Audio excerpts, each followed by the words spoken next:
Good morning, everyone.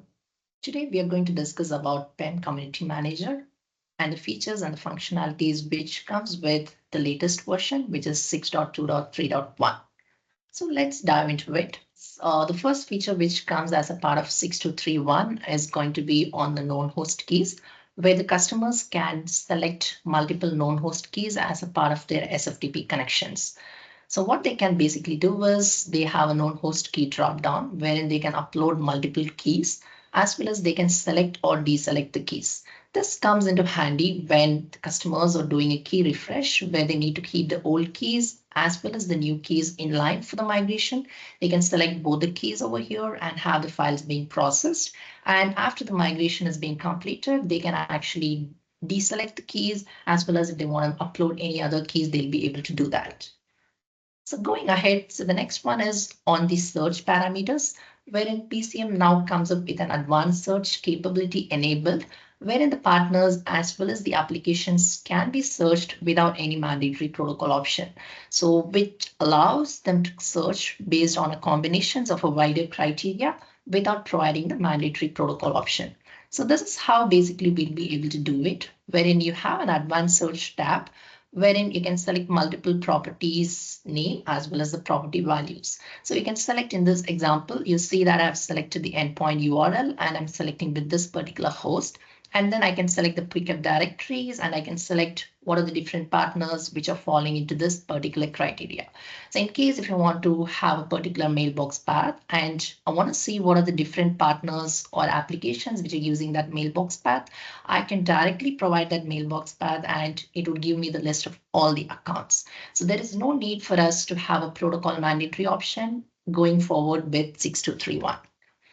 So the next one is on the edit all functionality, wherein an improvement has been made on the connections, wherein all the connectivity can be easily viewed as well as edited using the edit all options. So this is capable when you have partners with the same partner IDs, wherein you have a company called as an acme_demo and which has different connections, right? So you have an EMEA connections, you have a US connection, you have different connections for the same company. In that case, what you can basically do is you can click on the edit all button, which comes in your actions tab, and it gives an overview of your whole different accounts. So what this basically gives us, it gives you all the different accounts in different panels, wherein you can select each of the panel and you'll be able to check the information as well as you will be able to update it. So in case you don't want any of the panels, you can minimize it, as well as when you want to update multiple accounts for the same company, you can do this way. You can update all of that, or you can update whatever accounts you want, and you'll be able to update it and manage it in a simplified manner. So the next is on your reprocessing. This is one of the major feature which comes with 6231, wherein the files can be reprocessed from PCM, even though your business process instance has already been purged. So ideally, customers doesn't keep the business process installing for a larger period of time, which is going to be for a lesser period of time, maybe 2 days, and then the business process is going to be purged from Sterling. Whereas within PCM, you'll be able to reprocess the files as you're doing the archival of the files from where the file is going to be reprocessed. And also this functionality has been enhanced wherein you'll be able to do a bulk reprocessing of up to 25 transactions. And not just that, when you do a reprocessing of bulk, you'll be able to get the status tracker as well, wherein you can see which particular files have been reprocessed successfully and you'll be able to see the status of that as well. So this is going to look like what you're going to see here. You can select multiple files and you can do a reprocess. And it asks you a confirmation whether you want to do a reprocess from your archival or you just want to do a reprocess only for the files which are available in Sterling. So in case you select this checkbox, then the file is going to be picked up from your source file archive location and it will reprocess within Sterling. And once the file is reprocessed, you're going to get a notification bar wherein you can just see the status of it as well. So you can see the file, the business process instance, which has been initially processed, and then if it is reprocessed successfully or is it a failure. And you can also check the new business process instance, which has triggered the reprocess job. So these are the major features which comes with 6231. So going ahead, so the next set of the features are going to be more from your protocol connectivity, wherein now you can do a multi creation of AS2, wherein you can just create multiple AS2 profiles by clicking on add option, wherein you can create multiple partners under the same partner ID. And not just that, all of the AS2 related details can now be provided from PCM, including your certificate uploads, as well as your MDN setups, as well as your receive timeout features. All of this can actually be given directly from PCM. So you'll be able to give all that details, as well as you can create multiple accounts, which would be separated by the panels, which you can see over here. So the next one is on your community manager accepts both backward and forward slash for the remote directories. This comes in handy when customers wants to connect with a different operating system, a Windows or a Linux operating system. The directory slash has to accept both forward and backward slash. So in that case, now with 6231, you can either use a forward slash or you can use a backward slash, and the application accepts it.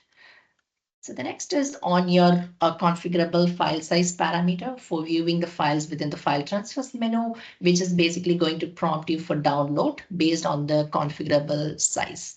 So this is again depending on your archive rules when you're archiving the files, and you can configure the file size to be for say a 5 MB. That case, you can view the files up to 5 MB within the application. And if you get a file which is more than 5 MB, you have to download the file to view the data.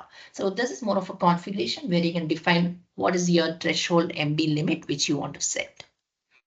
And now, yes, the database connections is being supported with the TLS 1.3, wherein you can have the TLS 1.3 configured for all your database connections, be it Oracle, MS SQL, or DB2. You'll be able to configure the application to use TLS 1.3. Next is on your testing feature, which comes again as a major feature within 6231, wherein you can actually test the connectivity before even going live. So you can create your connections within PCM, and you can actually do a test to verify whether your connection is successful or not. And you'll be able to see the test status also right from PCM. So this helps you when debugging, wherein you can just test the connections, and if everything is good, you can just go ahead and go with your go live operations. So in case there is any failures, you can always come over here and you can check and see whether your connectivity is all valid.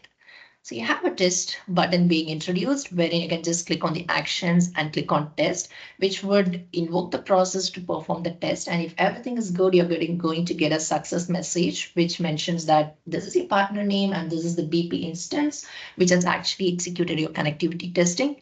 Also, it gives you a failure. In case of a failure, you're going to see what is the failure reason, what is the failure error, as well as you'll be able to see the BP instance for that as well. Moving ahead is on your audit. So audit is being available within Community Manager, but now what we have introduced is audit for the rules. When you're creating a new rule or when you're updating a rule, adding multiple properties to a rule, all of that is now being tracked, and the audit trace is being made visible, wherein you can see what is being happening within your rule. So you can see what particular time, which user has made what changes. You'll be able to see all that right from the audit history. Next one is on your polling interval. So wherein your polling intervals are being validated. So currently you can allow polling intervals to have a unique name. So that way, it's going to limit all the discrepancies wherein you have a duplicate names. Going forward, PCM supports having the polling interval names to be unique. Right, and next was on your advanced search for your correlation. So now with 6231, you can do a correlation search for a maximum of 1 MB. You have an enhanced search capability wherein you can search for your correlation data as well. And finally, there is also business process optimization, which has been performed as a part of 6231. The out-of-box business process are being modified to help you improve the performance of the processes, and the process is being optimized for your day-to-day operations. So these are some of the features which comes with the standard 6231 release. And now we'll just go into the next step, wherein we're going to discuss some of the highlights of what are the features which we are planning in our future releases. And a standard disclaimer, yes, this is going to be subject for change based on the priorities. Whatever items we are going to discuss in the next slide may change based on the priorities which we receive. More on the roadmap for 2024. yes, we are done with Q1 and we are going to go with Q2 release. And these are some of the items which we are planning for Q2, and you can see for Q3 and Q4 as well. So I'll just highly touch on the major items which are coming as a part of the future releases. Talking about Q2, yes, the major one is enabling of SSL for MQ protocol. Yes, what you can basically do is you can actually provide your certificates as well as the SSL configurations for MQ right within PCM. And the asynchronous file reprocessing is going to be introduced, wherein the reprocess limit is going to be increased to 1,000, wherein you can do a reprocess of 1,000 files at a time with an asynchronous model. And also there are a couple of business process optimizations coming in, wherein your drop process is going to be changed to an asynchronous process, as well as the logging information is going to be enhanced to enable a better performance of your IO operations. And from a security standpoint, yes, Q2 is going to come up with JDK 17 and SAML migrations with your enhanced security constraints, as well as your vulnerability fixes is going to come as a part of this. And also the known host key grab is one of the feature which is going to come as a part of 6Q2, wherein the customers need not upload the known host key manually. The host key is going to be grabbed automatically based on the host and port details, whatever we provide. So these are some of the major highlights from Q2, and moving on to Q3, the major features is going to be on your custom roles. So wherein we are going to enable custom roles where customers can define what roles they want to use, as well as we're going to have a WebSphere Liberty migration, and we're going to focus more on the HTTPS protocols as well as email functionalities for the protocols who are connecting to our server, wherein an email is going to be sent to them with our protocol level information. And going to Q4 is going to be more focused on our AA operations, wherein the business reports are going to be enhanced, wherein we are going to have an integration with our models to provide a business-friendly user-based reports, as well as we are going to have a 997 reports view, wherein the customers can check for the 997 overviews. And the next focus is going to be more on your object storage, wherein your Kafka servers, Azure Blobs, Google Drive, and SharePoint integration is going to be introduced as a part of this as well. These are some of the highlights which we're planning for Q4. And yes, these are the things which may subject to change based on the market standards. So finally, thank you for spending your time here. And in case you have any questions, yes, we are very happy to help you in giving you a demonstration of the product, the features, functionalities, going in depth of deep dive of what are the different things which you can do with the product. You can feel free to send an email to sales@pragmaedge.com in case you want to have a demo with us. And if you want to contact us directly for any of the information related to us, yes, feel free to contact Ryan Wood, who is our Director Success Manager, and his email ID is being provided here. In case of any other questions related to the product, you can always reach Alok, whose email ID is also being provided here. And in case you need to get more details on our platform, yes, feel free to visit https.pragmaedge.com, which gives you an overview of what we are dealing with and the different products and functionalities and capabilities which comes with Pragma Edge.